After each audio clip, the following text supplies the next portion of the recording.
What's up guys, Ghost here, and today we're talking stealth jet cannons. Which ones work best in what situations and when to use them. I've had this question tens if not hundreds of times, and if you asked me the question which is the best stealth jet cannon prior to the spring patch, I would have said the 20s or 25s. None of the cannons did much damage to heavy vehicles, and it was almost impossible to kill infantry in a single strafe with any of them, since the cannons did about 6 damage per shot and had no splash. So really, it came down to a mixture of personal preference and which ones you preferred dogfighting with, and honestly it didn't matter much since they all had the same time to kill. However, as I'm sure you are all well aware, the spring patch changed all that and introduced a specific role for each of the cannons. So firstly we have the 20mm. Now these guys are all about anti-air.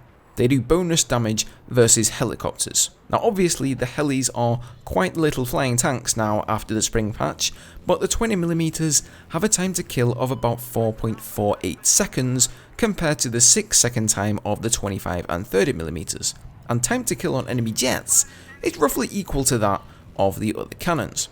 However, they're pretty bad versus infantry. They have no splash damage, and on top of that they also have the worst damage versus armour, although they will decimate light vehicles such as hovercrafts or rib boats. So really you want to use the 20mm when facing a constant barrage of air vehicles. If you find you're spending 90% of your strafes going after attack or scout helis, you might want to consider swapping over to the 20mm. After all, there's no point equipping those 25s if you're not actually going to have any time to go after the infantry. Which brings us to the next cannons, the 25mm. You've probably heard by now that killing infantry in the stealth jet is now doable, and if that's what you're looking to do, then you definitely want to go with the 25mm. They fire at 1200 rounds per minute, which is a nice middle ground, and it means there's less spread increase than with the 20s. They also have some splash damage, which means you'll damage the infantry even if your shots aren't precisely on target. Now when it comes to air vehicles, they're a good all-rounder to go with. They have a similar time to kill versus jets, but will obviously take a little longer versus helis than the 20mm would.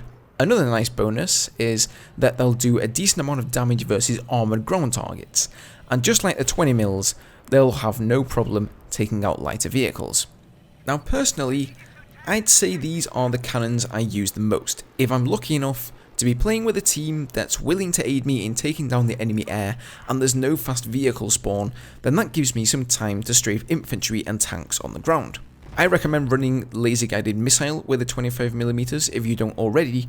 This combined with the cannons means you can solo an enemy tank if you have to. The LGM is also invaluable when used as a spotting screen to mark infantry for your strafes.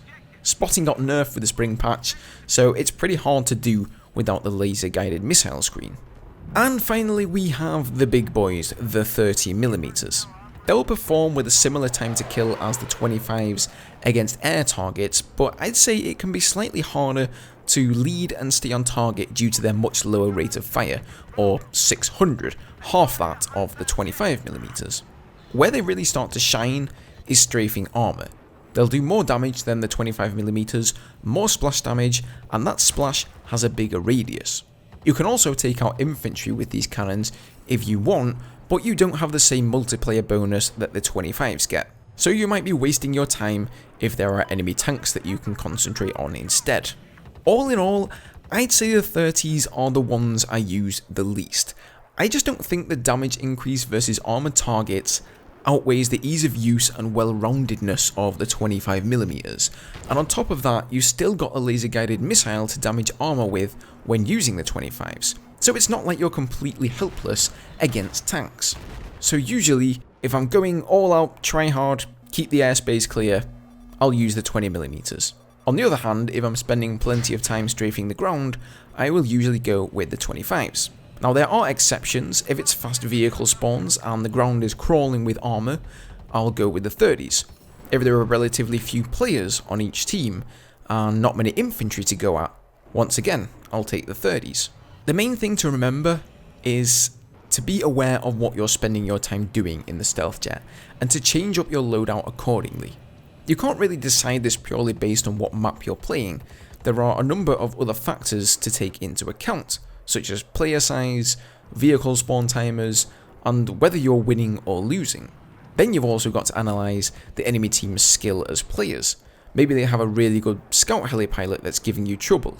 You might want to equip a 20mm to help deal with him solely based on that. Or perhaps you see 4 tanks all encroaching on the same area of the map.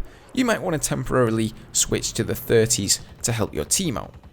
So there you have it, guys. Hopefully that answers that question to those of you who have asked me in the past.